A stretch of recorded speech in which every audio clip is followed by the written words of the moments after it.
try this again. Good afternoon. Good afternoon. I'm just here to thank you and then tell you two things. So thank you. You guys are great.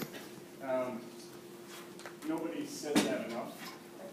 And I'm not sure you hear it from the institution enough. What you do really matters. Let me tell you why it matters from a compliance perspective.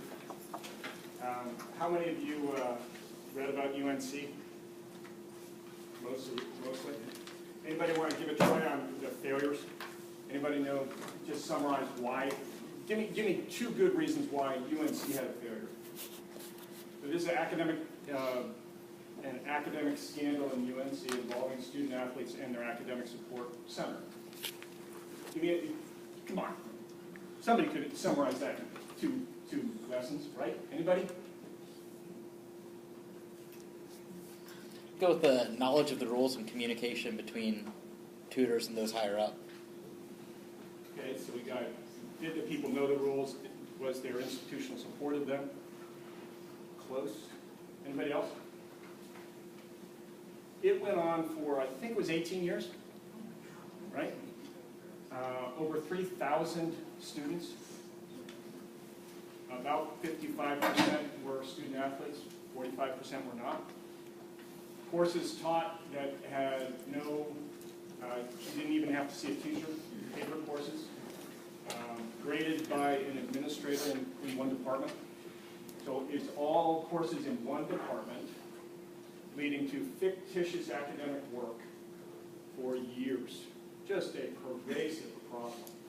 So an institutional breakdown, but then if you go behind it, the woman at the center of it was the administrator of the African American department, and she got nothing for it. She didn't get paid, she didn't get acclamation, she didn't get anything. Why did she do it for 18 years? She had a friend who dropped out of college when she was in college because that person didn't get enough support, came from a poor background. She wanted to do anything she could to help student athletes, and what she thought she was doing to help student athletes was to give them easy grades. That's basically it. And the institutional failure was to do nothing about it. This has to date been really an academic issue in higher education. It is becoming a high publicity and a high NCAA issue. It's becoming a regulatory issue because it's breaking down. So we expect the NCAA to give us rules around academic misconduct. So I have two things for you. First, what is the institution doing about it? And second, what is it I want you to do about it? Okay, number one, what is the institution doing about it? We have already segregated from athletic control this office. SASO is not part of athletics, and the whole goal is to have your work be independent of influence from athletics. We've already done that, and we are institutionalizing that better to make sure you don't get improper persuasion exercised by anyone in athletics. There's now a policy that says it. We have a whole process to make sure it doesn't happen. So, know that that exists. You get improper persuasion from anybody in athletics, tell me, tell David, it should not happen, right? And we have support from Gene all the way down to make sure it doesn't happen. Institutional control over our values. That's our solution to the institutional breakdown. On the personal, I would say it's a little harder. I can only do it with analogies, right? I have three sons, 21, 17, 14. Someone recently at some kind of asked me, what's the hardest ethical issue you've ever had to deal with?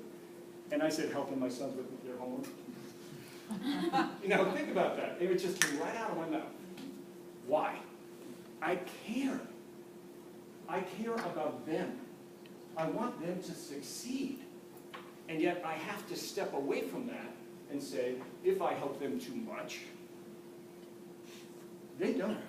I might help them in the short term, but I hurt them in the long term. My job as a teacher is to help them learn and progress. themselves. I have to keep that distance. So I have to help enough, but not too much. It is a Goldilocks problem. And we all have to acknowledge you are in this room, perhaps because you're paid, but I would bet most of you are in this room because you care. And it is exactly that which will get you into trouble. Your desire to help others, the people you tutor, will be the most challenging part of the job from my perspective. Recognize the Goldilocks problem and recognize that you're in it. There's another problem. Anyone know the urban legend around the frog in the pot of water on the stove? Right? You know this? Right? He's not, a couple people know it. There's an urban legend that if you put a pot of water on a stove, turn the heat on, and put a frog in it, the frog will not jump out of the water. The frog will get cooked slowly. And this is, in this world, in what you deal with day to day, a frog cooking problem. You are at risk of getting cooked slowly. You develop a relationship with a student athlete over time, and it gets closer and it gets closer, and your ability to set good boundaries gets harder. So, set the right rules. Be a good Goldilocks.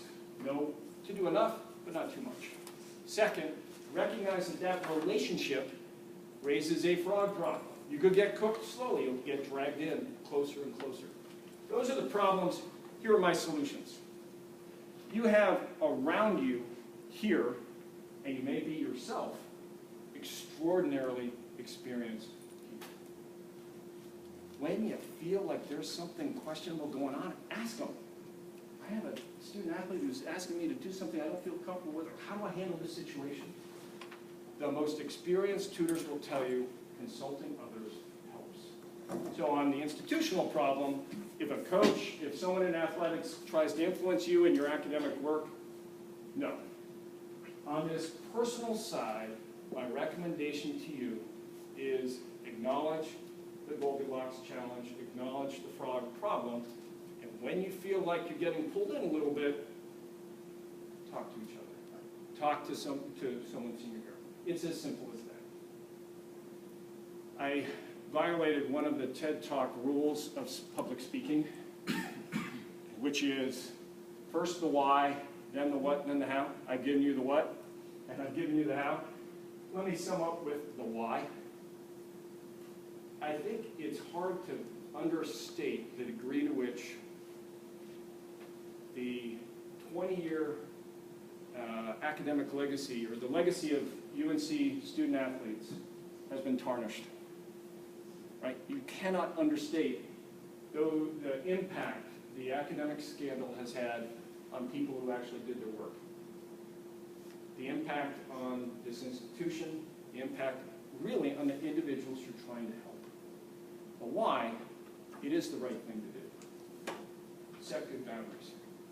The why is we're here to support this institution and its academic mission. So please do your best in doing that. So that's it. Thank you.